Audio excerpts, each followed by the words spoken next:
Assalamualaikum warahmatullahi wabarakatuh. Alhamdulillahi rabbil alamin. Wassalatu wassalamu ala asyrafil anbiya wal mursalin wa ala alihi wa sahbihi ajma'in.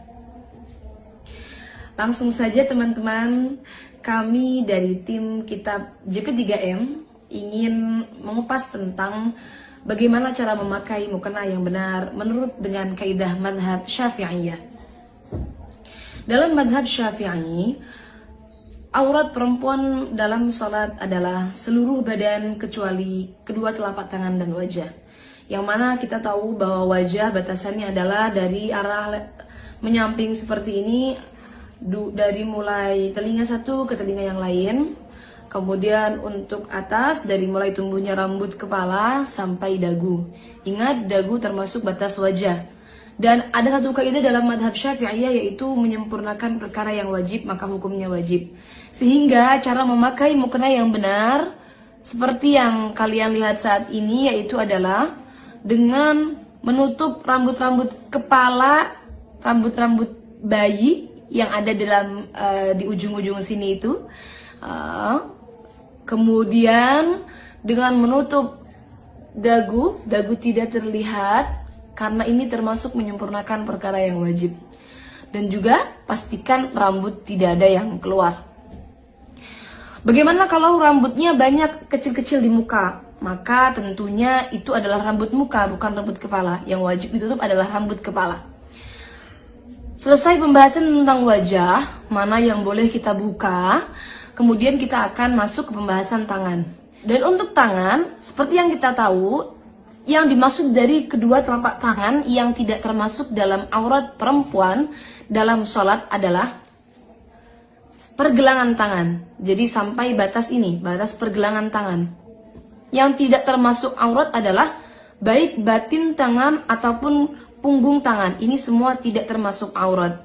Tapi yang perlu panjenengan ingat, karena batasnya adalah di sini, pergelangan tangan, maka menutup sedikit bagian daripada pergelangan tangan hukumnya adalah wajib. Karena sesuai dengan kaidah yang tadi sudah kita bahas, yaitu adalah menyempurnakan perkara yang wajib, hukumnya adalah wajib.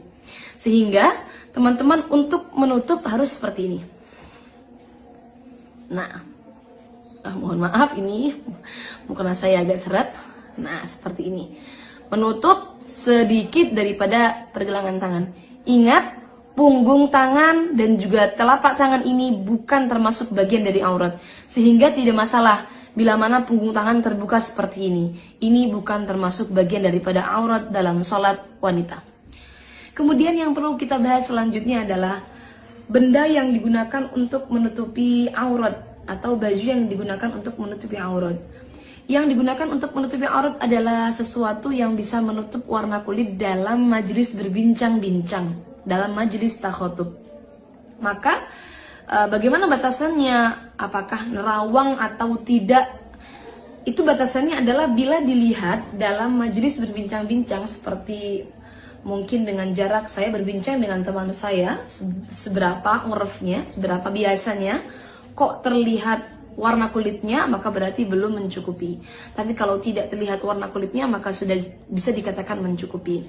Seperti halnya mungkin mukena yang ada bordirnya, kemudian bordirnya ini agak sedikit menimbulkan bulat-bulat atau bolong-bolong kecil, maka bila mana tidak sampai memperlihatkan warna kulit dalam jarak majelis berbincang-bincang, ini tentunya tidak masalah atau tidak mengganggu keabsahan sholatnya. Dalam artian mukenanya tetap bisa dipakai untuk menutupi aurat dalam sholat. Kemudian yang perlu kita bahas lagi dalam hal menutup aurat dalam sholat adalah hal-hal yang sering terlewatkan. Yang pertama adalah longgarnya mukena, tangan mukena yang dipakai, sehingga ketika longgar, maka ini akan turun sehingga memperlihatkan pergelangan tangan yang tadi, yang mestinya tetap wajib kita tutup ya. Kemudian tidak menutup bagian dagu, biasanya menggunakan mukena seperti ini. Nah, ini memperlihatkan bagian bawah dagu, yang mana ini termasuk aurat dalam sholat. Kemudian kebiasaan yang salah adalah tembusnya rambut-rambut di belakang kepala ini. Karena perempuan biasanya rambutnya panjang, kemudian ketika digulung ke atas, maka rambutnya tembus ke mukenanya sampai keluar. Nah, ini juga perlu diperhatikan, jangan sampai tembus. Teman-teman bisa mengatasi dengan mungkin menggunakan tutup atau ini ikat yang sampai menutup bagian belakang, atau dengan menggunakan tutup lagi di luar mukenanya. Jadi pastikan jangan sampai terlihat dari belakang. Kemudian selanjutnya yang sering terlewatkan adalah perlu diingat bahwa batin telapak kaki itu tetap termasuk aurat perempuan dalam sholat. Sehingga ketika sholat maka pastikan ketika dalam keadaan sujud batinnya tertutupi. Ketika dalam keadaan ruku maka bagian kakinya sudah tertutupi. Jangan sampai cingkrang mukenanya. Dari seluruh keterangan yang sudah saya sampaikan tadi, yang mana diambil dari beberapa kitab bermadhab Syafi'i, maka bisa disimpulkan bahwa mukena yang paling aman untuk perempuan dalam madhab Syafi'i adalah mukena terusan. Memakai mukena terusan seperti yang saya pakai seperti ini. Kenapa? Karena ini akan menutupi aurat perempuan dari arah-arah yang wajib ditutup, yaitu dari arah atas, samping, dan juga menutup bagian bawah telapak kaki. Karena telapak kaki termasuk dalam aurat wanita. Untuk teman-teman yang menggunakan mukena potongan, maka pastikan bagian leher tidak terlihat dari arah samping. Kenapa? Karena kekurangan dalam mukena potongan adalah ketika berdiri, ketika ruku, ketika mengangkat tangan, maka bagian lehernya tetap terlihat.